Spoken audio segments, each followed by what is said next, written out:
Hello students, today we will do multiple choice questions of chapter 4 materials, metals and non-metals. So let's start from question number 1.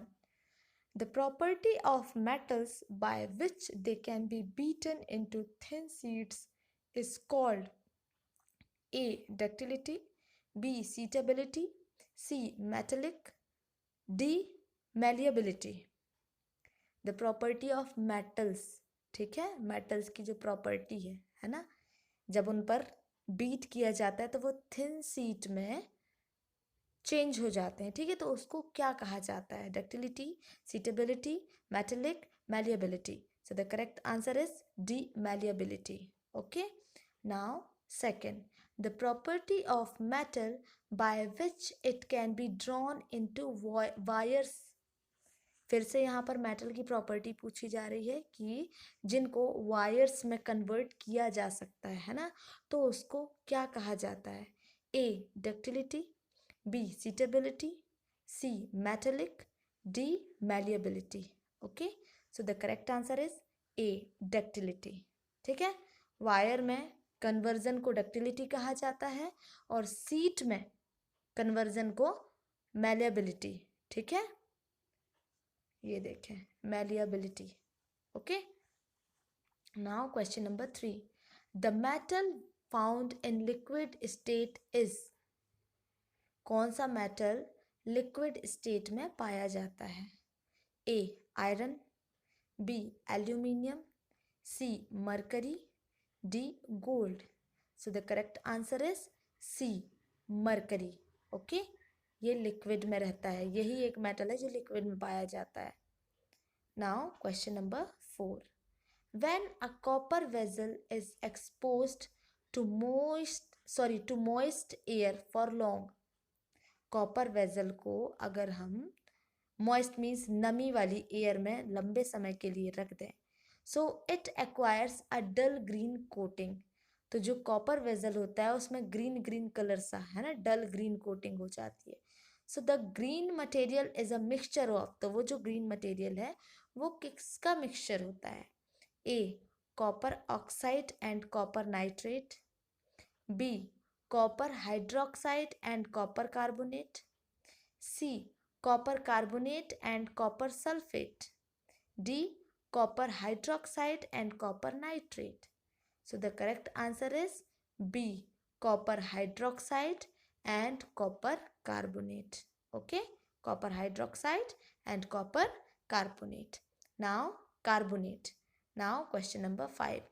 When sulfur dioxide is dissolved in water. Sulphur dioxide को water में dissolve किया जाए तो हमें क्या मिलेगा?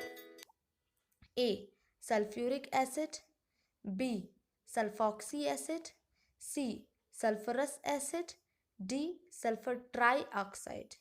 सो the correct answer is C. Sulphurous acid. Okay, C. Sulphurous acid. Okay, now question number 6. Sodium metal is stored in. Sodium को किस में रखा जाता है? A. Water, B. Kept under open air, C.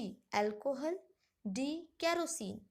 So the correct answer is D. Kerosene. Sodium को बाहर नहीं छोड़ा जा सकता. क्यों? क्योंकि वो एयर के साथ केमिकल रिएक्शन करता है, ठीक है, तो वो हार्मफुल होता है, इसीलिए उसे केरोसिन में रखा जाता है. Okay, now question number 7. Phosphorus is stored in. Phosphorus को किस में रखा जाता है? A. Water, B. Kept under open air, C. Alcohol, D. Kerosene. So the correct answer is A. Water. Okay, phosphorus को वाटर में रखा जाता है. Now question number 8. Since metals produce ringing sound. अगर मेटल्स जो हैं उनको हम बीट करेंगे तो रिंगिंग साउंड आता है उसमें, है ना, साउंड होता है, ठीक है, वाइब्रेशन होता है. They are said to be. तो उन्हें हम क्या कहेंगे? A. Sound metal, B. Sonorous, C. Ring metal, D. Malleable. तो हम उन मेटल्स को क्या कहेंगे? तो हम कहेंगे उसे sonorous. Okay, now question number 9.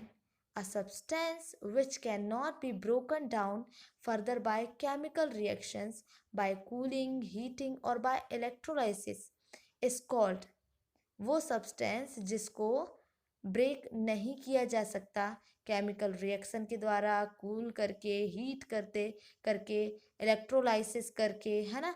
तो उस मेटल को हम वो उस सब्सटेंस को हम क्या कहेंगे?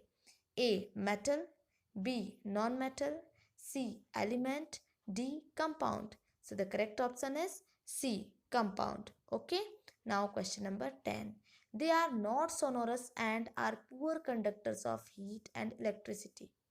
तो उन मटेरियल्स को हम क्या कहेंगे जो सोनोरस नहीं हो, है ना, जिनसे